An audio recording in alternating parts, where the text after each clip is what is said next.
L'étudiant est encouragé à avoir une formation qui est multidisciplinaire, voire interdisciplinaire, ou même on utilise le mot transdisciplinaire. Ça veut dire que chaque formation, chaque étudiant doit établir ses propres objectifs de formation. D'accord. Et alors, ça nous prenait un outil pour permettre l'étudiant de développer ses objectifs de formation et de documenter les étapes vers l'atteinte de ces objectifs. Avant, j'envoyais des boîtes aux évaluateurs. Maintenant, simplement, quand la demande, une fois que la date butoir arrive à l'échéance, vous bloquez le site et je crée des PDF et j'envoie les PDF par courriel. Alors, les évaluateurs sont très contents de cette amélioration. Un programme basé sur les compétences trouve son essence avec un moyen de développer la réflexivité des étudiants et assurer le suivi des mentors pour les apprentis. Donc comment faire cette collaboration, ce suivi qui soit cohérent. Et toute la littérature nous disait que le portfolio est un élément essentiel. Donc faire un portfolio en papier, c'était pas très intéressant parce que ça ne nous permettait pas d'avoir accès à l'information comme on voulait. Avec l'évolution de la technologie, c'était tout à fait automatique de penser est-ce qu'on peut avoir cet outil d'une manière électronique qui nous permet cette collaboration entre mentors et apprentis et étudiants, et entre comité d'évaluation qui va faire le suivi, entre les responsables de faire les rapports, aux organismes subventionnaires. Donc il fallait jongler en tous ces éléments-là et avoir un rapport qui nous permet d'avoir la productivité des étudiants, la pertinence de leur évolution, les capacités qu'on est supposé voir développer chez eux. Et pour moi, c'était très évident que c'est l'e-portfolio qui doit amener cette réponse. Augmenter une tâche aux étudiants, ce n'est pas évident. Aux mentors, c'est pire encore, évidemment, mais ça demandait une part de leur collaboration, d'accepter l'outil, de le trouver à leur goût, qu'il soit convivial avec leur façon de voir, que ça n'exige pas beaucoup de travail supplémentaire à eux, et de saisir le but, que c'est un outil qui leur permet d'être plus proches de leurs étudiants, de meilleurs conseillers. Ce portfolio nous permettait de faire un rapport d'avancement de nos travaux à la fin de chaque année de bourse qu'on obtenait du QTNPR, donc on devait le réaliser.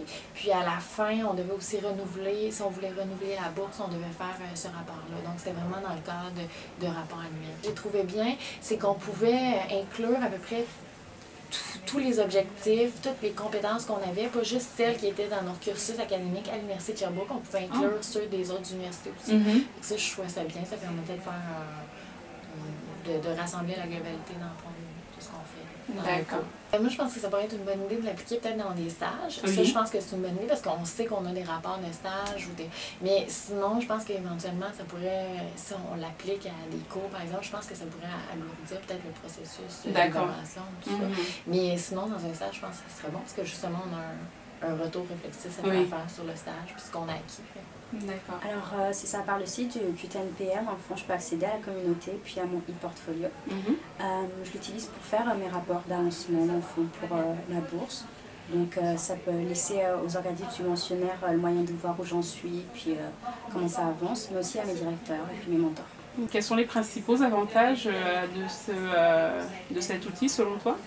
Je trouve que c'est très intéressant pour suivre année par année notre avancement, pour nous-mêmes aussi pour nos mentors, puis pour partager avec tous les gens qui ont accès en fait, les cours qu'on fait, les publications qu'on donne, les congrès ou les colloques auxquels on intervient ou auxquels on va. Alors on a fait quelques rencontres initiaux avec Mathie pour voir, pour un peu évaluer votre expérience et le fonctionnement de votre équipe, et on a vu que c'était très bien adapté à nos besoins. Alors, c'est de cette façon qu'on a choisi Mathie pour agir comme notre développeur de l'outil. C'est très intéressant parce que nous, l'Institut qui finance demande vraiment de faire un suivi des étudiants, moi jusqu'à 5 ans, 6 ans. Alors on pourrait vraiment continuer pour savoir où ils travaillent, qu'est-ce qu'ils font et tout ça. Je trouve ça très intéressant. Le portfolio doit être inhérent à tout programme qui se dit programme de formation basé sur les compétences. Et c'est pour ça qu'on essaie d'en faire le marketing et le lancement à travers tous les programmes que je suis en train de faire un peu partout, là où il y a des formations de base, de professionnels avec des stages, de professionnels de la santé. Je crois, mordicus, moi, que c'est vraiment important pour pouvoir cheminer avec les étudiants, d'avoir un outil qui permet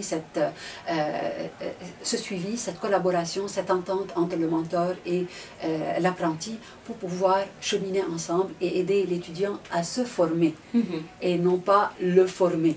Donc, c'est ça l'essentiel. Le portfolio est essentiel, comme je le disais, dans toute formation axée sur les compétences, qu'elle soit disciplinaire avec une pratique professionnelle dans un milieu clinique ou autre, ou dans un milieu théorique. Il faut avoir un outil qui nous permet de voir le développement progressif, le développement selon un parcours et non pas une formation par cours. C'est bien la formation axée sur les compétences, il faut suivre le parcours. Donc ça prend un outil qui suit le parcours. Très belle conclusion. Voilà. Merci beaucoup, Marie. Merci à vous. Merci.